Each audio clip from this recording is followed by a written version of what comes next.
Ассалаумағалейкум достар, сөйлеп тұрған Батыр Секенов. Жаңа ғана мәжілісте үлкен жиын болды. Рабочая группа дейді ғой, сол жерде біздің мәселені, анау ескізді ғой, налоговый ставка. Жаңа оларға бағасын көтеруге қазір оны алып тастады. Енді оны басқа комитетті қараймыз. Сол комитетте біз бәріміз бармыз.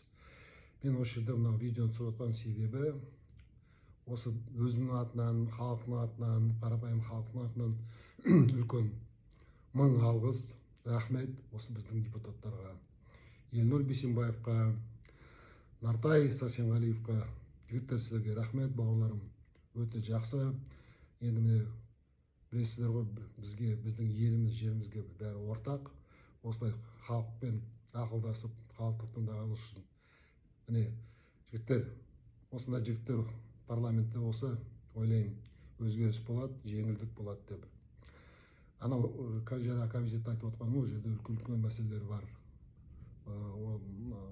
Ненің ашылық науқанын ұзарту дегендей, қаруды өзгертуге арендасы бар, жалдауы, басқа үлкен мәселелер бар. Соның бәрін талқылаймыз.